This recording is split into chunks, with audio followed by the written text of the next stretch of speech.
Ouais les gars, j'espère que ça va. Aujourd'hui je me confie vraiment à vous parce que je parle vraiment d'un truc qui est à mes yeux vraiment un aveu de faiblesse de ouf et un trait très toxique que je peux avoir. Et du coup forcément c'est un peu gênant d'en parler. Je pense que beaucoup pourront se sentir concernés par ce que je vais dire. Aujourd'hui je parlais de la comparaison aux autres. La comparaison aux autres ça a toujours été un truc très présent en moi, très toxique en moi et une réflexion très néfaste pour mon développement. Et la comparaison c'est quelque chose de très logique et très naturel pour l'être humain. On a besoin d'un point d'ancrage, on a besoin de quelque chose de fixe auquel se rattacher. Genre, par exemple, dès qu'on sort d'un restaurant, on compare forcément à un autre. Dès qu'on sort d'un cinéma, on compare forcément les films qu'on vient de voir à un autre. Enfin, c'est complètement logique. Et comme tout, à outrance, c'est toxique. Et d'autant plus quand cette comparaison, elle vous concerne vous. Et une potentielle passion, voire raison de vie. Et quand la muscu était vraiment ma seule raison de vivre et la seule chose qui me rendait heureux dans ma vie, et que du coup elle prenait vraiment une place très centrale dans mes pensées, je pensais littéralement qu'à ça. Dès que ça se passait mal, toute ma vie était mauvaise et je me sentais forcément très mal. Du coup je me dévalorisais de ouf et j'enlevais tout le travail que j'ai pu faire, toute l'estime de moi en fait. J'étais en mode je me donne pas assez, je travaille pas assez, je fais pas assez, je suis ridicule, je suis qu'une merde. Lui il y arrive, c'est parce qu'il se donne plus. Et ça va vous mener dans une boucle sans fin de faut que je travaille plus, faut que je fasse plus, faut que je me la donne plus parce que je suis derrière lui en fait. C'est juste hyper malsain encore une fois comme réflexion. Et du coup ça va vous mener à des pensées, comme je parlais dans ma dernière vidéo, de devoir être constamment productif. Non, ça n'a aucun sens de penser comme ça les gars. La vie elle fonctionne pas au mérite malheureusement. Il y a une part de chance qui est absolument énorme à prendre en compte, que ce soit dans la musculation, que ce soit même dans la vie de manière générale. Quand j'avais ces pensées-là avec la salle, ça m'amenait juste à avoir des réflexions hyper toxiques envers les autres, en mode il mérite rien, c'est une cata, en mode il mérite rien, j'espère qu'il va rater. Vous vous rendez compte à quel point c'est malsain et vraiment la comparaison n'a aucun sens, c'est vraiment ridicule. Genre il y a des gars à ma salle, ils ont 17-18 ans, ils ont 2 fois mon physique, 2 fois mes perfs. Les gars, pitié, regardez ma gueule à 17 ans, regardez ma vie à 17 ans.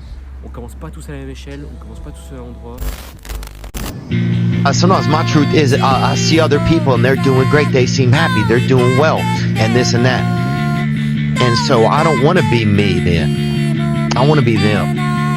And so sometimes I don't share my truth because sometimes I don't know what it is. And sometimes I'm afraid that people won't like it if I do share it.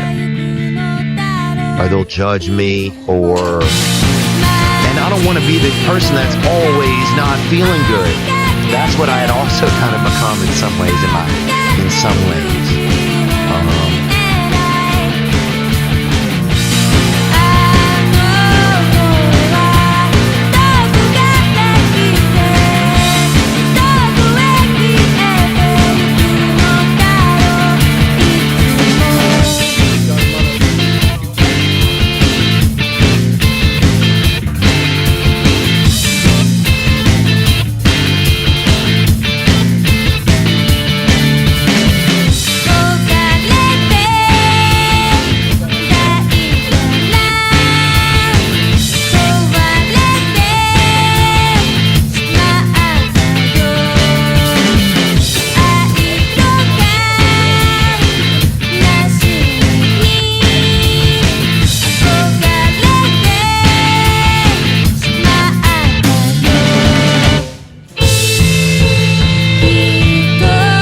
vrai problème, c'est que tu compares tes pensées intérieures avec les perceptions extérieures que tu as des autres.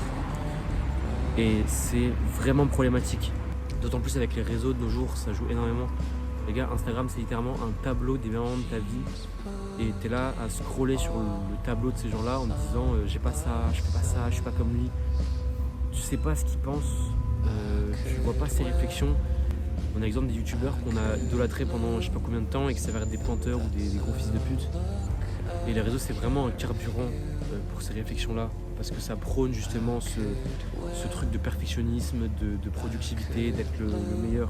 C'est vraiment une compétition, c'est un concours de queue constant. Et tu verras jamais autant d'aliens qu'en scrollant 5 minutes sur ton feed, tu vois des physiques de fils de pute, des mecs de 14 ans qui ont le physique André Smaev, gros. Tu te rends bien compte que c'est pas la réalité. Sors dans la rue, tu verras pas ça. Et je le répéterai jamais assez, les gars, mais le vrai combat que vous devez avoir, le vrai combat qui a lieu d'être, c'est ce qui se passe dans votre tête. C'est soigner vos traumas, soigner vos problèmes mentaux. Et c'est pas en allant à la salle que vous allez soigner tout ça, les gars. C'est un excellent moyen de se défouler, de penser à autre chose. Je le recommande à tous ceux qui peuvent se reconnaître dans mon discours et qui peuvent être perdus dans leur vie, que tu sois plus jeune ou pas. Si tu te sens un peu perdu, un peu mal, mets tes chaussures, va courir et tu verras peut-être un peu plus clair pour prendre de meilleures décisions, mais ça te soignera pas, mon frérot. Va voir un psy, soigne ça, parle-en. C'est vraiment important et c'est pas en enterrant tous ces problèmes derrière un physique ou derrière la salle ou derrière le sport que tu iras mieux. Tu régleras pas tes traumas comme ça, mon gars. Occupe-toi de ton cerveau, va voir un psy, parle-en. Si tu le fais pas, si tu te poses juste à la salle en disant ça ira mieux, on s'en fout, etc., tu finiras juste par être un putain de mascu ou un fils de pute sur les réseaux qui parle de Mog. Non, t'es pas le meilleur 2005 de ta génération. Oui, t'as des points faibles et tout le monde s'en bat les couilles de ta vie, gros.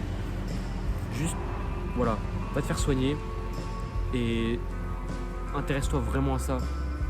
Parce que le problème, il est pas dans ton physique, il est ailleurs. La seule personne à qui vous avez le droit de vous comparer, les gars, c'est vous-même. Est-ce que vous êtes satisfait de là où vous êtes? Est-ce que le vous d'il y a un an serait fier de vous?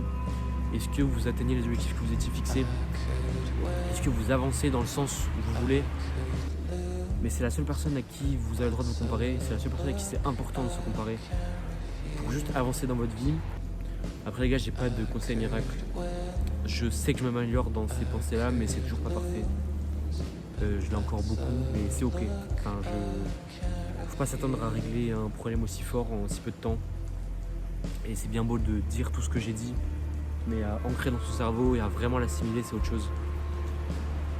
Juste développez-vous,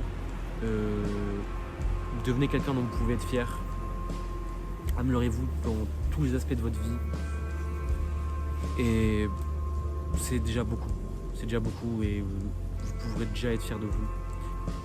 Et rentrez-vous bien dans le crâne, les gars, que vous ne serez jamais jugé par quelqu'un qui est meilleur que vous. Je vais m'arrêter là parce que je pense que je tourne beaucoup en rond et je vais beaucoup me répéter. Je ne dirai jamais assez, les gars, mais encore merci pour tout l'engouement que vous me donnez, tout l'engouement que vous avez derrière cette chaîne. Encore une fois, c'est pas une chaîne de développement personnel, j'ai pas de solution miracle, j'ai pas de conseils à vous donner.